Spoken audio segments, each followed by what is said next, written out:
Salut, ici Maps!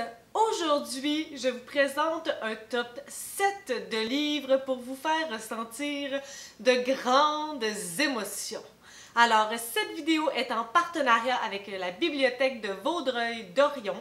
Tous les titres, en fait les 7 titres que je vais mentionner dans cette vidéo sont donc disponibles à la bibliothèque Vaudreuil-Dorion de manière numérique.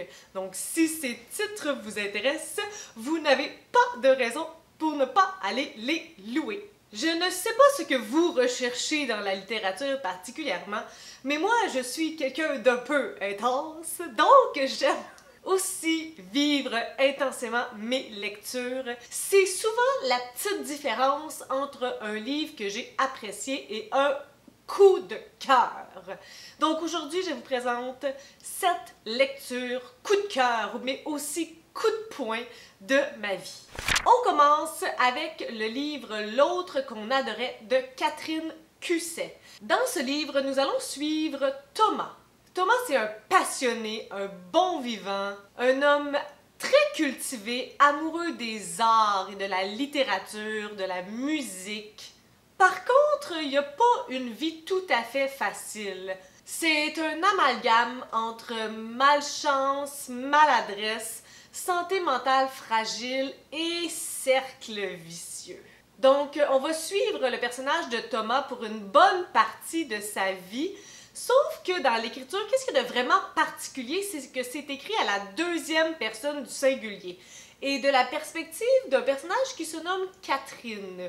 Est-ce un hasard que l'auteur se nomme Catherine, elle aussi? Nul ne sait.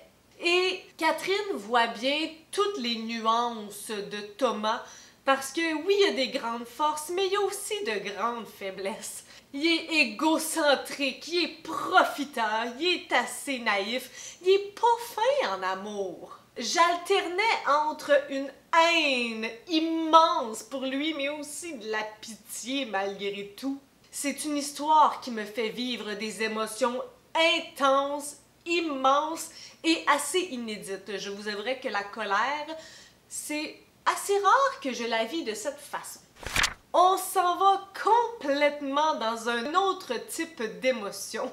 On s'en va avec le livre Le cercle littéraire des amateurs d'épluchures de patates par Marianne Shaffer et Annie Burroughs.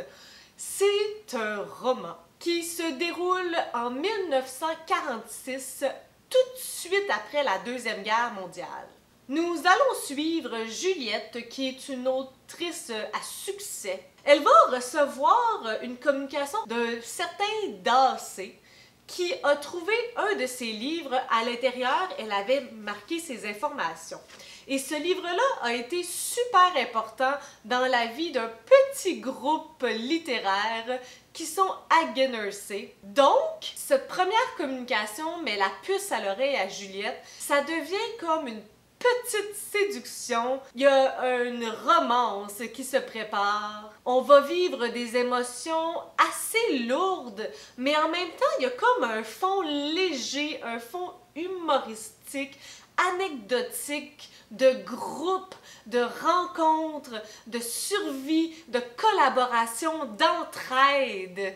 C'est prévisible, mais ça fait tellement de bien. Si j'avais un mot pour décrire ce livre-là, je vous dirais que c'est tout simplement délicieux. Est-ce que vous avez déjà vécu cette émotion-là?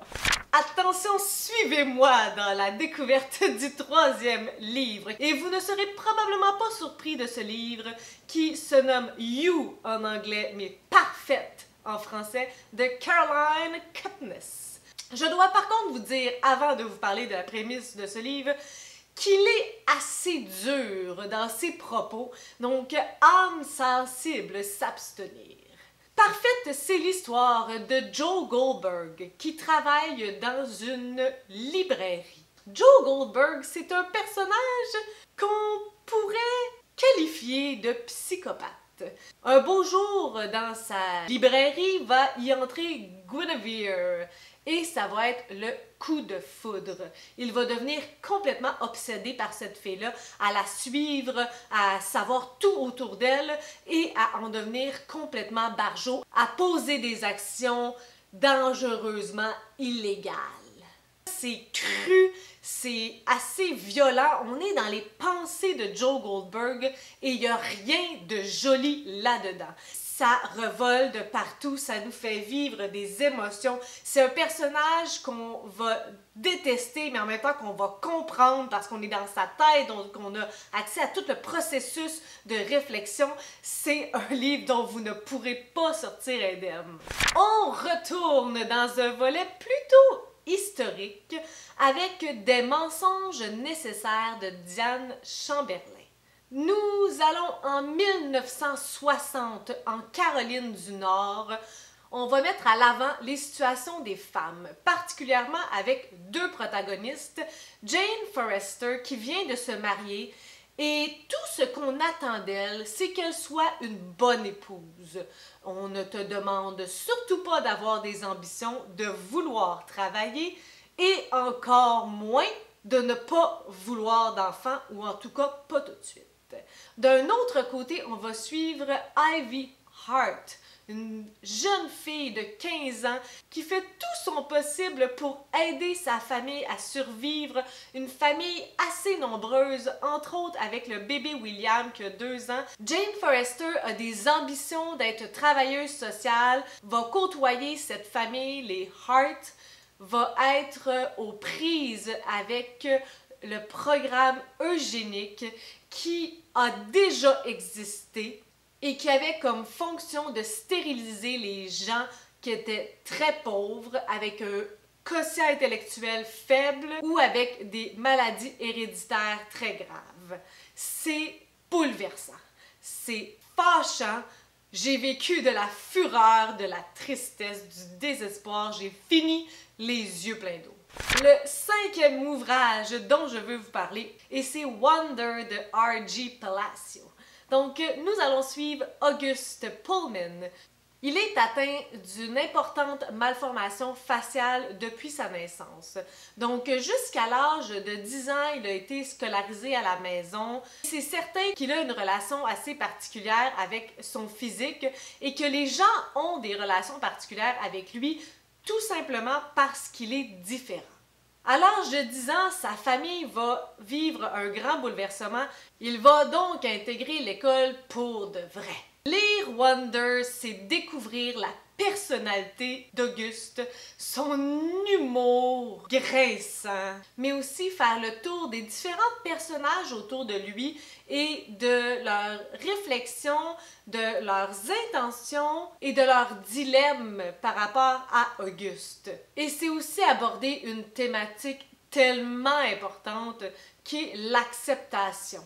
Parce que vous allez vous rendre compte assez rapidement que Auguste s'est accepté, mais que ce n'est pas tout le monde qui est prêt à l'accepter lui.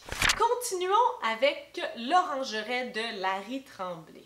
Nous allons suivre deux frères, Aziz et Ahmed, qui sont quasi indissociables. Leur famille est au cœur de la guerre et pour que la paix revienne, il faut que Aziz ou Ahmed soient sacrifiés.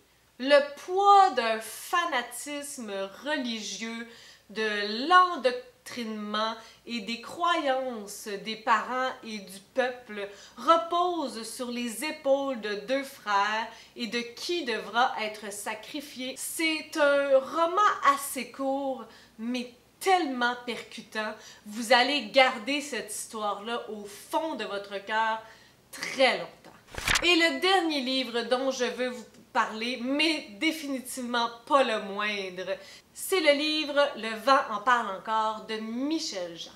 Ce livre-là se passe en 2 temps. Dans le passé, nous allons suivre Marie, Virginie et Thomas qui ont été déracinés de leur famille pour être envoyés dans les pensionnats amérindiens en 1963 au pensionnat à Fort-Georges. Et dans le présent, nous allons suivre Audrey Duval, qui est avocate et qui essaie de retrouver toutes les victimes de ce pensionnat-là, qui essaie de comprendre qu'est-ce qui s'est passé, parce que oui, nous savons qu'il y a des choses terribles qui se sont passées dans ces pensionnats-là, mais à l'intérieur même, lorsque personne ne les surveillait, c'était encore pire. Donc Audrey essaie de savoir qu'est-ce qui s'est passé. Et à travers un volet historique, on va rencontrer des personnages bouleversants alors qu'on va voguer sur une écriture tellement douce, mais des propos si douloureux. Ça en fait tout simplement une histoire bouleversante. Alors voici mes suggestions de moi à vous de 7 romans pour vous faire vivre de grandes émotions. Tel que mentionné au début de cette vidéo, tous les romans sont disponibles de manière numérique à la bibliothèque de Vaudreuil-Dorion. Donc ils sont accessibles pour vous en quelques clics. Sur ce, j'espère que vous avez apprécié cette vidéo et je vous souhaite de bonnes lectures!